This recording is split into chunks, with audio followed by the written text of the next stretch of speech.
Hi friends new job alert channel को आपको पुणी थे स्वागत सांग देखो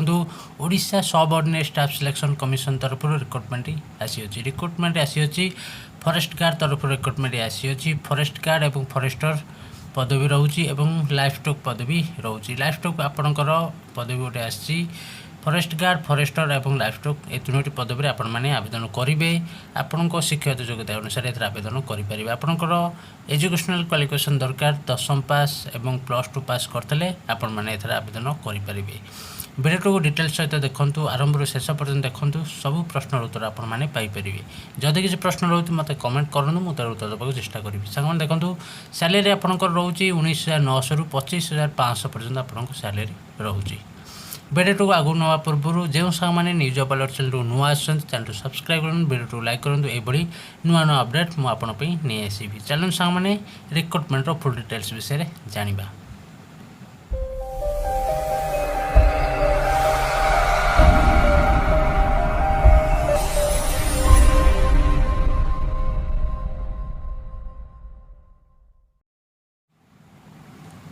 सैलरी आपणकर कौन रोचे आसतु जाना जो मैंने फॉरेस्ट गार्ड आवेदन कर सैलरी रोचे 19,900 पर मंथ सैलरी रोचे एवं जो मैंने फॉरेस्टर आवेदन कर 25,500 पर्यंत सैलरी रोचे पर मंथ एवं जो मैंने लाइफ स्टॉक इन्स्पेक्टर अप्लाई कर सैलरी ये मेंशन होना बा ऑफिशियल तरफ किसी अपडेट आसी ना सैलरी केते रहिबो आपण मैंने न्यूज जॉब अलर्ट चैनल सहित जोड़ी रुहतु तार अपडेट आसले मुझे नोटिफिकेशन देदेवी आपण मैंने जानीपर सिलेक्शन प्रोसेस आप कौन रो देखो रिटन टेस्ट हो फिजिकल टेस्ट स्टैंडर्ड टेस्ट रोचे physical efficiency test document verification द्वारा आपन सिलेक्शन प्रोसेस कंप्लीट हम रिटन एग्जाम कौन रो देखो सब्जेक्ट कौन रोचे मार्क के रोचे देखो इंग्लिश सब्जेक्ट रो20 क्वेश्चन रो20 मार्क रोचे ओडिया 20 क्वेश्चन रो20 मार्क एरिथमेटिक 25 क्वेश्चन रो25 मार्क रोचे जनरल नॉलेज रे 25 क्वेश्चन रो 25 मार्क कंप्यूटर नॉलेज रे 20 क्वेश्चन रो 20 मार्क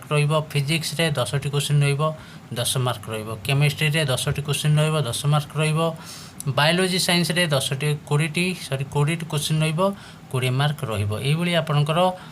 150 क्वेश्चन रो 150 मार्क आपको समय मिल 2.5 घंटा समय मिल 2 घंटा 30 मिनट समय मिल एग्जाम दबाकू एवं एथर आपणकर नेगेटिव मार्क भी रोचे तेणुक जो एग्जाम दौरान केयरफुली एग्जाम देवे आपन को नेगेटिव मार्क भी रोचे देखो सार मैंने फिजिकल स्टैंडर्ड टेस्ट कौन रोचे जो मैंने लाइफ स्टॉक इन्स्पेक्टर अप्लाई कर कैटेगोरी रोचे कौन मेल कैंडिडेट रोचे एवं कैटेगोरी रोचे यूआर एससीबीसी कैटेगोरी रोचे सेमानकर हाइट रोचे 5 फुट 2 इंच हाइट रोचे एससीबीसी एवं यूआर कैटेगोरी पिला मेल मानकर रोचे एवं चेस्ट रोचे अनएक्सपांड 30 इंच रोचे एवं मेल कैंडिडेट रोचे एससी एसटी कैटेगोरी पिला रोचे तांकर रोचे हाइट रोचे 5 फुट रोचे एवं अनएक्सपांडेड चेस्ट रोचे 30 इंच रोचे फीमेल कैंडिडेट को रोचे ऑल कैटेगोरी पिला रोचन फीमेल मानकर ऑल कैटेगोरी पिला रोचंती तांकर हाइट दरकार 5 फुट दरकार से भली आपनकर फॉरेस्टर बा फॉरेस्ट गार्ड जो मैंने अप्लाई कर कौन रो देखो मेल मानकर रोचे मेल मानकर रोचे कैटेगोरी रोचे यूआर एससीबीसी एससी कैटेगोरी पिला मिनिमम हाइट रोचे 168 सेंटीमीटर रोचे एवं चेस्ट रोचे आपणकर अनएक्सपांड 81 सेंटीमीटर दरकार एवं एक्सपांड कलापर आपणकर 5 सेंटीमीटर बढ़ुवा दरकार मनकर आपणकर रोचे अनएक्सपांड 80 सेंटीमीटर रोचे एवं एक्सपांड कलापर 5 सेंटीमीटर बढ़ुवा दरकार ता 50 सेंटीमीटर होते आपण मैंने क्वालिफाई हो पारे से मेल मानकर एसटी कैटेगोरी जो मैंने पिला आवेदन कर हाइट रोचे 158 सेंटीमीटर हाइट रोचे से आपणकर चेस्ट रोचे अनएक्सपांड 81 सेंटीमीटर दरकार एवं एक्सपांड आपणकर 5 सेंटीमीटर बढ़ुवा दरकार से वोमेन मानकर रोचे फीमेल मानकर रोचे यूआर एससीबीसी एसटी एससी सब कैटेगोरी पिला रोचे हाइट रोचे आपणकर 153 सेंटीमीटर रोचे हाइट से आपणकर फिजिकल एफिशिएंसी टेस्ट कौन रो देखो life stock inspector all category पिला एरा दरकार साइक्लिंग से जानी दरकार सबू पिलाने साइक्लिंग जानते अप्लाई करेंगे।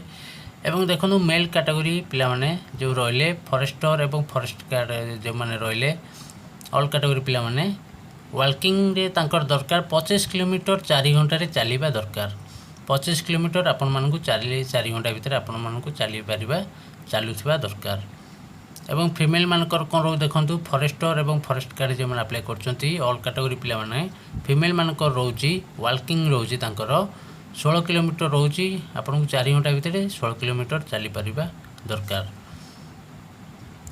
जदि आपण माने 16 किलोमीटर 4 घंटा 16 किलोमीटर अतिक्रम करछंती ताले आपण माने क्वालिफाई होई परिबे। तापर आपनकर डॉक्यूमेंट वेरिफिकेशन रहुची। वैकेंसी डिटेल्स कौन रो देखंतु वैकेंसी डिटेल्स आपनकर रोची forest guard forester livestock inspector. देखन सामाने आपन पोस्ट अपडेट होई नै बा ऑफिशियल तरफ केते पोस्ट आसीबो अपडेट होई नै आपण माने चैनल सहित जोड़ी रहंतु आर अपडेट आसले आपण माने जानि परिबे। देखन सामाने आर जदि पीडीएफ पाउ चाहंतु हम व्हाट्सएप ग्रुप रे जॉइन हो जातु ता लिंक मो वीडियो डिस्क्रिप्शन में दे देबी। आपण माने जॉइन हो जातु आर पीडीएफ आसले मु अपडेट दे देबी एवं बा ऑफिशियल तरफ नोटिफिकेशन आसिले केते पोस्ट आसी अछि स्टार्ट डेट केबे लास्ट डेट केबे सबू अपडेट दे देबी। आपण माने हम व्हाट्सएप ग्रुप रे जॉइन हो जातु। देखो सामने डेट तो ये मेंशन होई नहीं अपडेट होई नहीं एवं आपण मानकर अप्लाई मोड रोच ऑनलाइन जरिए आपण माने आवेदन करि परिबे। ऑफिशियल वेबसाइट दे देछि ऑफिशियल वेबसाइट जे आपण माने अन्य किछि चेक करि परिबे। एतरे केउ माने अप्लाई करचंती ओडिसा रो समस्त कैंडिडेट एतरे अप्लाई करि परचंती। जेंडर रोज बोथ मेल एवं फीमेल दुहे एतरे अप्लाई करि परिबे। एप्लिकेशन फी कोनोसी कैटेगरी पिला मानक पे एप्लिकेशन फी पड़िबो नै बा कोनोसी कैंडिडेट को पे एप्लिकेशन फी पड़िबो नै। आपण माने मागणार आवेदन करें।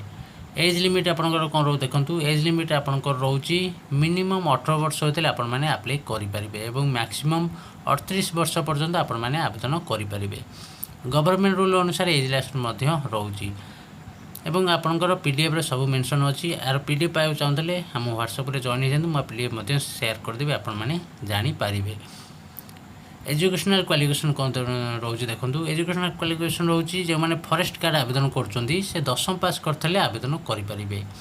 मिनिमम 10वीं पास करथले फॉरेस्ट गार्ड आवेदन करेंगे और जो मैंने फॉरेस्टर आवेदन करछंती से +2 कंप्लीट करथिबा दरकार। साइंस सब्जेक्ट उपरे +2 कंप्लीट करथले से मैंने अप्लाई करेंगे और तांकर मध्य कंप्यूटर नॉलेज थिबा दरकार। कंप्यूटर बेसिक नॉलेज थिबा दरकार पीजीडीसीए करथिबा दरकार। एवं जो मैंने लाइफ स्टॉक इंस्पेक्टर अप्लाई करछंती से +2 वोकेशनल कोर्स करथले से माने